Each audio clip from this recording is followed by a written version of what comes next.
Echo, stop. As much as I hate to interrupt Shakira, it is 11 a.m.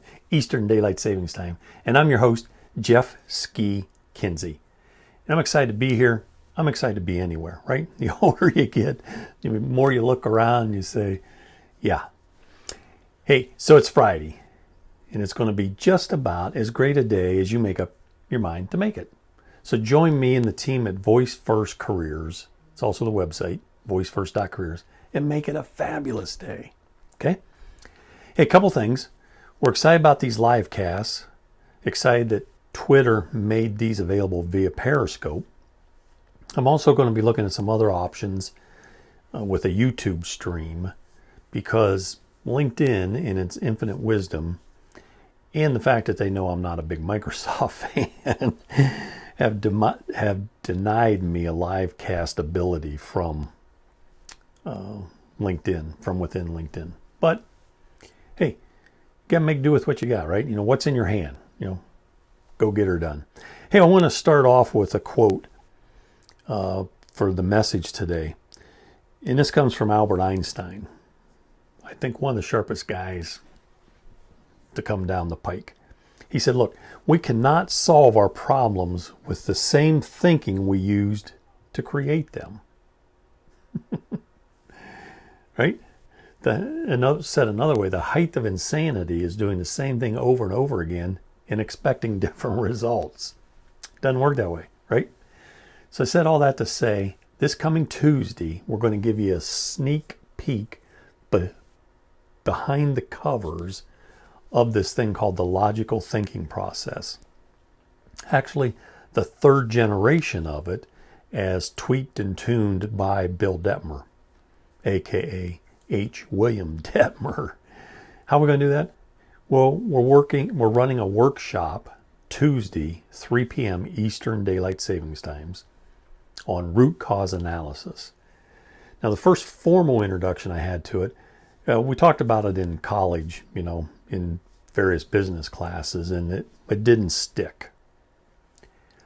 I go to work for ODOT, Ohio Department of Transportation, a number of years ago, and they trained everybody in Deming's TQM, Total Quality Management, and they taught us a fishbone method for determining the root cause. It was not elegant, in my not so humble opinion, right? So when I see what Goldratt has done, it just blew my mind. So I'm going to do a 2-hour workshop, and I'll stick around as long as necessary afterwards to help you. It's $95 a head. You can get a discount if a number of you sign up from the same company and pay all at once. And I'll include a link in the show notes. But if you just go to voicefirst.careers, look at the catalog, you'll see it right there. Root cause analysis. But what's this going to do? It's going to do two things. Number one, it's going to give you a tool that is so easy to use. Here's how Goldratt explains stuff, and I love this about him. He said, you know how they pick the Nobel Prize in physics, I think it was? And he goes, when another physicist reads the paper and they smack their head and say, why didn't I think of that? It's so obvious, right? So that's what he introduced, what he called the theory of constraints. Many of us prefer to call constraints management. Because as I've said in the past, every business person I introduce to the theory of constraints, they say, look, Ski, I could care less about theory. I want stuff that works. So this works, okay? And it's so obvious when you see the root cause analysis inside the logical thinking process, you're going to smack your head and say, why didn't I think of that? Here's part of where the brilliance is rooted. And I've taught this for many, many years with a lot of my clients, hopefully all of my clients that I've mentored. I said, look, why are you solving a problem that doesn't matter? And just like you, they all give me that look. Well, what do you mean? Well, I'm not solving a problem that doesn't matter. Yes, you are. See, a business has one weakest link.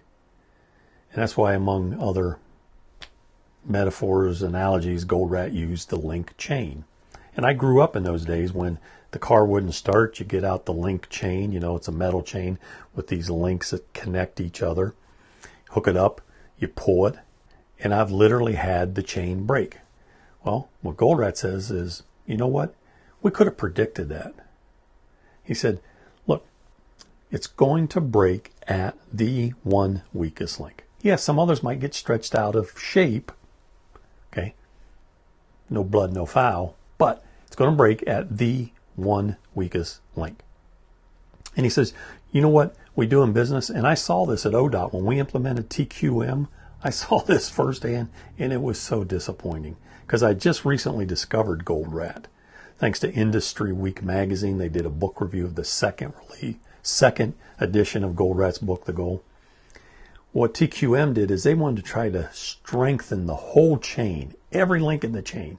And they had budgets and teams working on it, and feverishly, right?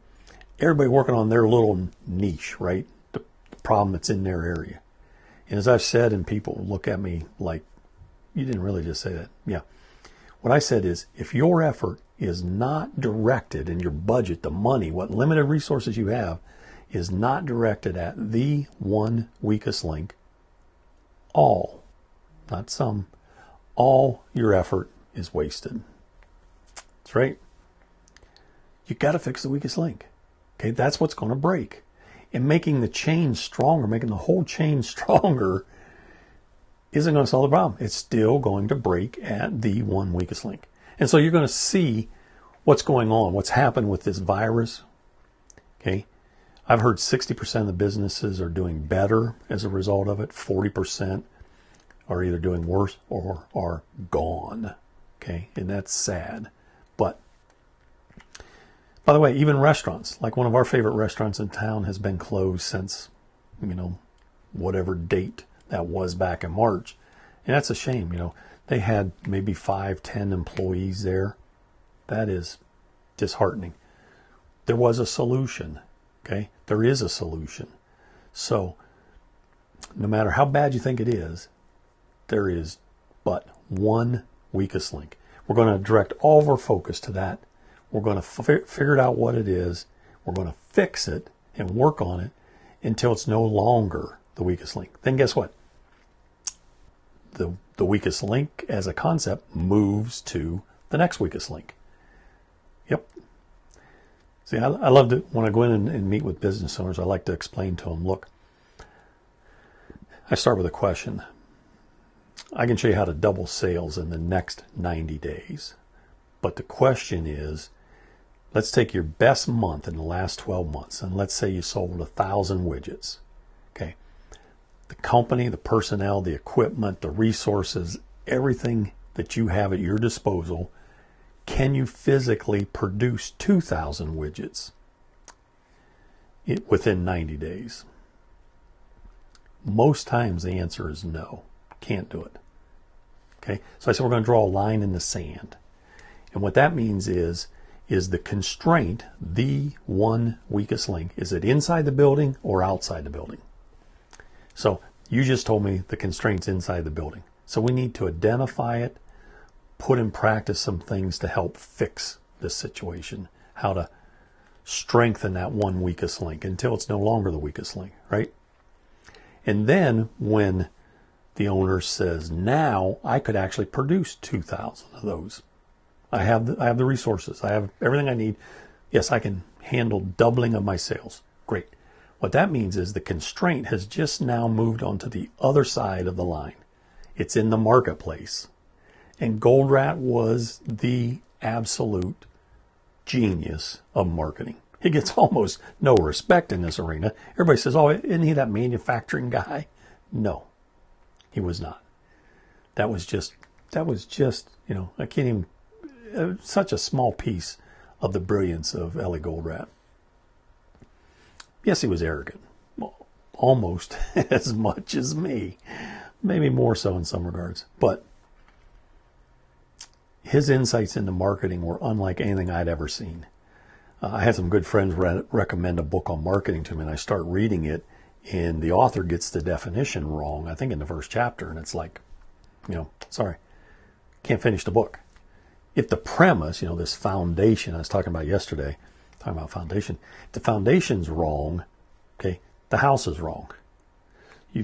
We've all seen articles in the newspaper where the guy builds the house and he had the property line wrong and he builds it half on the neighbor's land. Okay, that's ugly if you don't get the foundation right and in the right spot.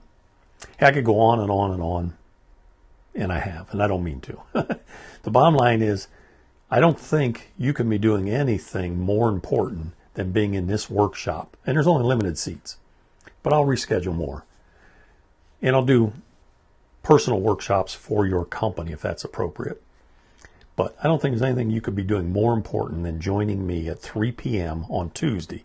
I think it's the 22nd of September, 3 p.m. Eastern Time, 2-hour workshop. You need high-speed internet so you can see my smiling face and my examples clearly on your screen. And we're going to be working on a Google Doc, a shared doc, so that we can see what's going on among everybody in class. Because that's another thing I've learned. I remember in college, we did this exercise. It was a survival exercise. And so the first thing they do is they have everybody in class individually work out your answers. Then they put you in groups. And what I found, I know, believe me, what I found is a group is always going to come up with a better solution than any one individual could. I couldn't believe it.